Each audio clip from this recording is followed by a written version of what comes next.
r/AskReddit by Reddify. What are some of the most mind-blowing facts about the United States? The US has more public libraries than it has McDonald's franchises. This makes me happy. Would you go far as to say I'm loving it? Edit. Thanks for the gold. Kind stranger. The US national parks system would be approximately the 14th largest country on Earth. And what a beautiful nation that would be. That GDP though. The current 50-star American flag was designed by a 17-year-old as a school project in 1958. He got a B. I mean, the idea is a bit on the nose. My 5-year-old nephew could make that is not a valid form of criticism. Because he didn't. And that guy did. And that's why he's selling it for $5 million. It is illegal to hunt whales within the boundaries of the state of Arizona, a completely landlocked state. This is to keep your mom safe. Got him. Texas has 5 of the 15 most populous cities in the US. But the total population of those 5 cities is less than that of New York City. Texas has a reputation as a rural western state. But it's actually the second most populous after California. And also the second largest economy by state GDP. Maine is the closest state to the African continent. I bless the Maine's close to Africa. I would have gone with, I guess that Maine's close to Africa.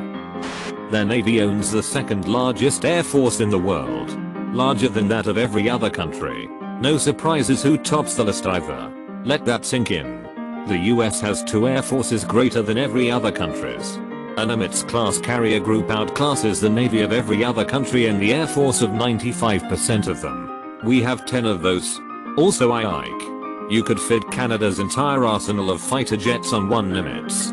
With some room to spare, could be BS. Too lazy to Google.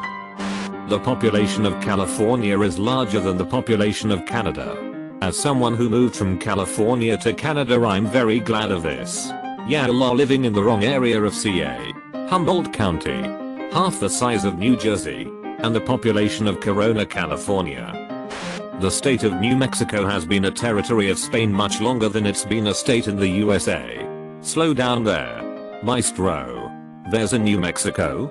Trump sweats nervously. Alaska is the state with the highest percentage of people who walk to work. Alaska is also the northernmost, westernmost, and easternmost state in all of the USA. Easternmost. That's where my mind blew.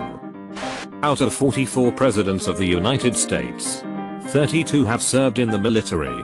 1 in 44 US presidents can dunk. That Franklin Pierce was an incredible guy. In Texas, there are more tigers in people's private collection than there are in the wild in the rest of the world. Also in Texas, you can buy novelty munition that leaves a neat Texas-shaped bullet hole when shot. Texas really likes Texas, don't they?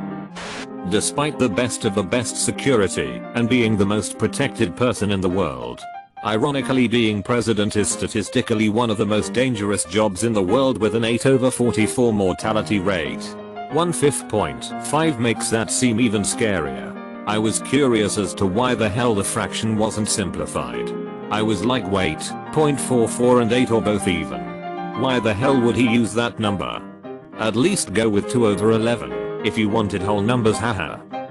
I think the coolest thing about the US is that we have practically every climate/biome. Temperate forests all over, subtropical forests in the south, tropical rainforests and wetlands in Florida and Hawaii, deserts in the southwest, mountains and glaciers in the Rockies, temperate rainforest in the Pacific Northwest, prairie both cold and warm in the Midwest, taiga, and tundra in Alaska, Mediterranean on the west coast, coasts, beaches both warm and cold, lakes, rivers, high mountains, rolling hills, Arctic temps, tropical temps. We really have it all. And I can't think of another country where that's the case. Maybe China to an extent. But still.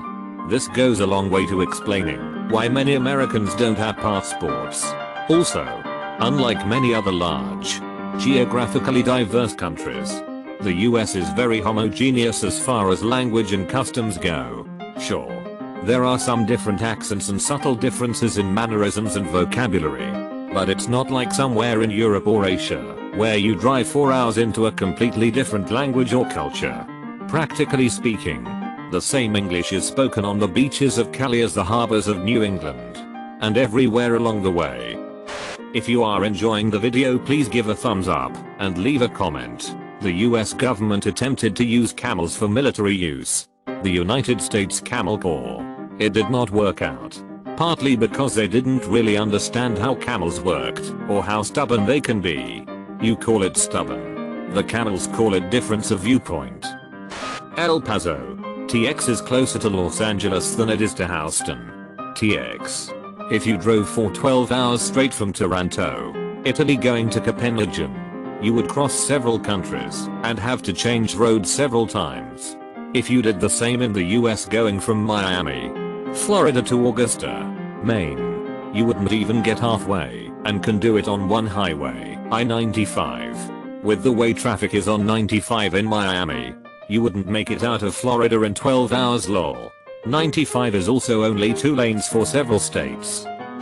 The town of Centralia, Pennsylvania has basically become a ghost town, with less than 10 residents remaining, due to a coal mine fire that has been burning underneath the town since 1962.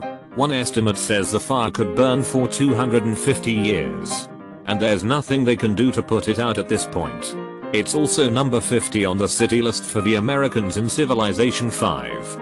Guess I'm starting a new game and plopping 50 cities down to see if you're right. Happiness. 560. At any point in time, we have 3 Ohio-class ballistic missile submarines on deterrence patrol. Each sub carries 24 Trident ballistic missiles. Each Trident carries up to 12 multiple independently targetable re-entry vehicles. Each MIRV can carry up to a 500 kiloton nuclear warhead. About 30 times more powerful than the weapons dropped on Hiroshima and Nagasaki. That means that at any point in time we have the capability to wipe out 850 cities at once. And that doesn't include the other 2 legs of our nuclear triad. To be fair, nuclear treaties limit the number of warheads, so each Trident second should have about 4. So we can nuke only 288 cities at a moment's notice. I feel much safer. Arkansas is pronounced /r.k at n.so/Arkansas, while Kansas is pronounced /king.z at s/. I'm confusion. America explain. Kobe Bryant scored 81 points against the Toronto Raptors, essentially forcing Canada into a nationwide depression. Bonus fact, this was the one game his grandmother ever attended. It is estimated that there are nearly 100 million gun owners, civilian, in America. That is larger than the world's largest standing army by nearly 50x. There are also more guns in the US than people. To be fair, guns are a lot easier to produce than people. Not a mind-blowing fact. Just a fun fact, Morocco was the first country to recognize the United States. Thanks Morocco. Thanks Morocco. Morocco quick. Which letter appears the most? O. Now, say that. You're left with MRC and C. Assign numbers. 13. 18. 3. 3. Add them together. 38. Who was the 38th president? Gerald Ford. Ford is a make of automobile. Where are automobiles made? Detroit. Who has a football team? And where did 2 of their retired linebackers go to school? Alabama. Which you know is nicknamed Bama. Let's go back to the beginning. Remember that dough we saved? Obama. Thanks Obama. Obama confirmed African Muslim terrorist Jew. The contiguous United States is roughly 2,600 miles, 4184 kilometers wide and 1,500 miles, 2414 kilometers tall. So no, you cannot arrive in New York City, take a day trip to Washington DC, then spend the rest of the day at Disney World. I always laugh reading stories about people who think they can do things like that. The contiguous US is huge. 3,796. 543 square miles. 9,833,000 square kilometers versus Europe's 3,930. 520 square miles. 10,180. 0.000 square kilometers. A distant cousin of mine from Germany visited when I was a kid. She was in high school on vacation with some of her friends. They were so excited, planning on visiting the Statue of Liberty, then the Grand Canyon, the Golden Gate Bridge, and then swinging by Mount Rushmore on the way back. My mother had to explain to her a few times that, as we were living in Virginia, this wasn't exactly feasible in a week's time. Yeah, I had some people come from Europe. On the East Coast. They wanted to drive to California for a weekend trip. Like if we drove non-stop it would take like 36 hours to get there. Not exactly mind-blowing, but they don't have an official language. You can speak whatever language you want, and don't have to be bothered about it. That's why San Antonio, Texas, still has many signs and things in Spanish. And an entire section of Houston has Vietnamese/Korean street signs. And the best food. Make sure to like and subscribe so we can watch together.